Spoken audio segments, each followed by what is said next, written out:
Welcome back to AVO Food Critic. I really need to start making a conscious effort to do this at the beginning of every video. Sometimes I'm just so hungry that I forget to say, welcome back to AVO Food Critic. My name is Pat. If you're from the Starbucks video, you probably remember that I had a terrible time at Starbucks getting pumpkin spice lattes.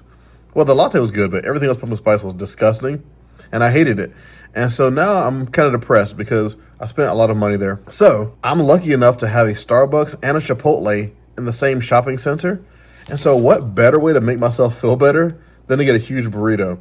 Here's the catch though. Right across the street from the Chipotle on Patton Avenue is a place called El Que Pasa. And I'm going to do a review there pretty soon, but there's so much good stuff on the menu. I just don't know really what to go and get to showcase. But one thing that I enjoy doing, and it's a hack that maybe if you live in Asheville, the surrounding areas, you pick up, is I'll go to Chipotle and I'll get an overpriced burrito from there. Because it is overpriced. It's delicious, but it's way overpriced. El Que Pasa is a Mexican restaurant. They have arguably better Mexican food than anywhere else on the planet. I've been to California, and El Que Pasa is better. I have been to Mexico, and El Que Pasa is better. But I didn't get the food today. I did get a bag of chips, which cost like $2 and some change.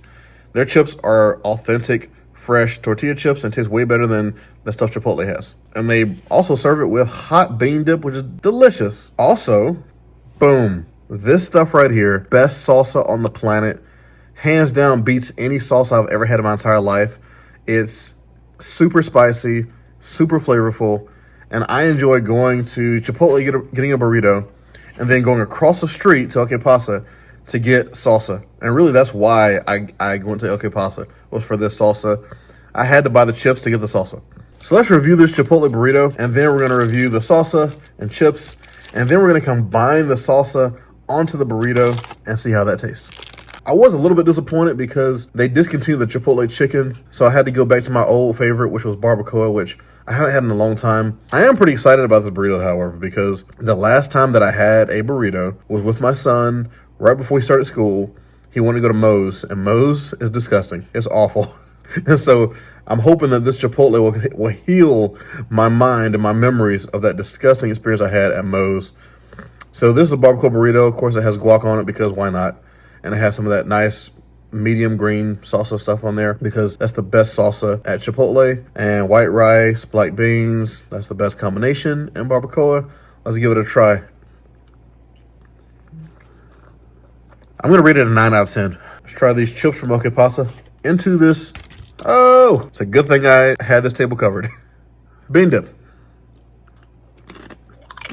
10 out of 10. Why a 10 out of 10 on chips and bean dip? Because there's very few things in life that we as Americans enjoy more than free chips and bean dip at a Mexican restaurant. It's one of the most amazing experiences you'll ever experience in your life. It really is. Let's put some bean dip on this burrito.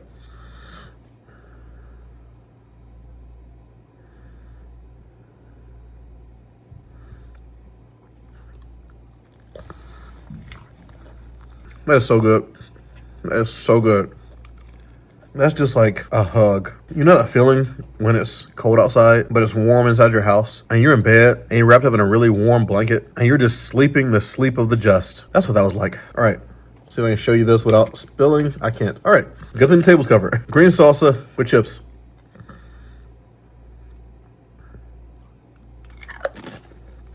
That's spicy.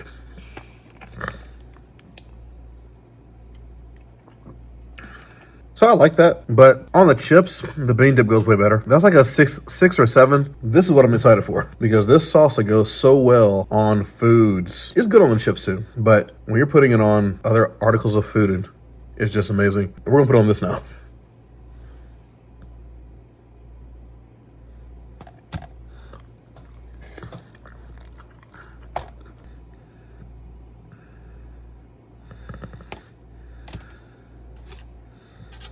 Mix and match, a little bit of green, a little bit of bean.